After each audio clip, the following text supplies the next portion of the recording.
Hello សួស្តីអ្នកទាំងអស់គ្នាថ្ងៃនេះដែរគឺខ្ញុំនឹងមកប្រាប់អ្នកទាំងអស់គ្នាពីរបៀប post video blogger អញ្ចឹងកុំឲ្យខាតពេលចូលទៅហ្មងទៅសម្រាប់ការធ្វើ video post អ្នកទាំងអស់គ្នាត្រូវធ្វើឲ្យតាក់ទងទៅនឹង blogger ឬក៏មាន logo blogger អ្នកទាំងអស់គ្នាអាច post video របៀបខ្លីក៏បានវែងក៏បាននិយាយរួម post video របៀបណាក៏បានដែរប៉ុន្តែគឺអត់អាច post ជារូបថតបានទេអញ្ចឹងបើសិនជាអ្នកទាំងអស់គ្នាដឹងថា post របៀបម៉េចអ្នកទាំងអស់គ្នាអាច research ក្នុង TikTok បានពិសេសតែនៅក្នុង TikTok គឺមានច្រើនតាក់ទងទៅនឹង content ដែលគេធ្វើតាក់ទងនឹង blogger ហ្នឹងអញ្ចឹងជំហានទី2គឺអ្នកទាំងអស់គ្នាធ្វើការចូលមករូបទូរស័ព្ទហ្នឹងទៅ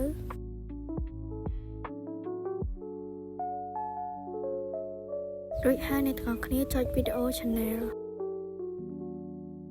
មកដល់កន្លែងនេះអ្នកទាំងអស់គ្នា create ហើយ create ម្ដងទៀតបន្ទាប់មក next បន្ទាប់មកកន្លែងនេះវិញគឺអ្នកទាំងអស់គ្នាត្រូវធ្វើការ copy លេខដែល blogger បានដាក់នៅលើហ្នឹងបន្ទាប់ពីអ្នកគ្នា copy រួចហើយអ្នកគ្នាចេញមកវិញហើយអ្នកទាំងអស់គ្នាអាច post តាម TikTok ក៏បាន YouTube ក៏បានតែសម្រាប់ខ្ញុំ post YouTube បន្ទាប់មកទៀតអ្នកទាំងអស់គ្នាធ្វើការចូលមកសញ្ញាបូកមកសម្រាប់ YouTube ហើយអ្នកទាំងអស់គ្នាធ្វើការជ្រើសរើស video ដែលអ្នកទាំងអស់គ្នាចង់ធ្វើ sorry អ្នកគ្នាគឺ video ដែលយើង post អញ្ចឹងណាបន្ទាប់មកអ្នកគ្នាចុចបន្តហើយយើងចុចបន្ទាប់ម្ដងទៀត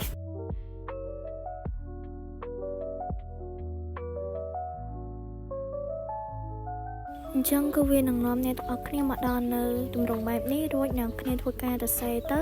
កន្លែងហ្នឹងគឺយើងដាក់មិនក្បានដែរអ្នកទាំងអស់គ្នាតាមចិត្តយើងចង់ដាក់សរខ្មែរក្បានអង់គ្លេសក្បានឬក៏និយាយទៅយើងដាក់តាមចំណង់ចំណូលចិត្តកន្លែងហ្នឹង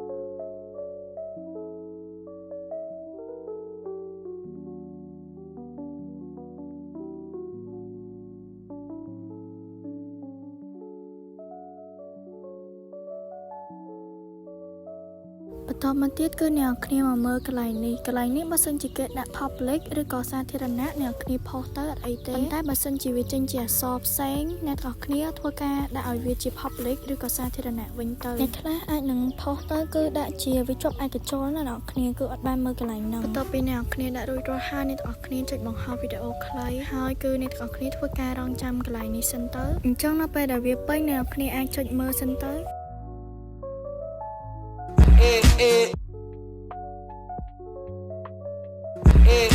បន្ទាប់មកអ្នកទាំងគ្នាចេញមកវិញរួចចុច 3 បន្ទាប់មកចុចការសម្រួលមកដល់នៅកន្លែងនេះអ្នកទាំងគ្នាចុចបញ្ចូលការពិពណ៌នាបន្ទាប់មកទៀតអ្នកទាំងគ្នាធ្វើការយកកូដដែលយើងបាន copy ពី blogger ហ្នឹងយកមកដាក់នៅក្នុងហ្នឹងរួចហើយអ្នកទាំងគ្នាចុចរក្សាទុក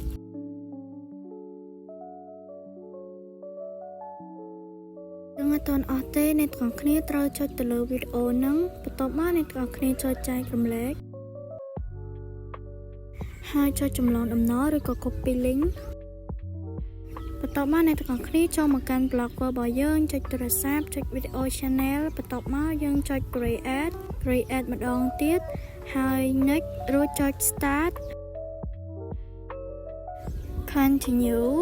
បន្ទាប់មកទៀតនៅកន្លែងនេះអ្នកទាំងគ្នាត្រូវធ្វើការ paste link ដែលយើងបាន copy មិញហ្នឹងយកមកដាក់រួចចុច continue នៅពេលដែលវាចេញជាសញ្ញាក្រីបែបនេះគឺមានន័យថាវីដេអូអ្នកទាំងគ្នាហ្នឹងគឺត្រឹមត្រូវនឹងគោលការណ៍របស់ blogger ហើយអ្នកទាំងគ្នាអាចធ្វើការមើលវីដេអូហ្នឹងម្ដងទៀតបានអញ្ចឹងតែប៉ុណ្្នឹងទេហើយវីដេអូមានតែប៉ុណ្្នឹងទេអរគុណសម្រាប់ការគាំទ្ររបស់អ្នកទាំងគ្នាកន្លងមកជួបខ្ញុំនៅវីដេអូក្រោយបាយ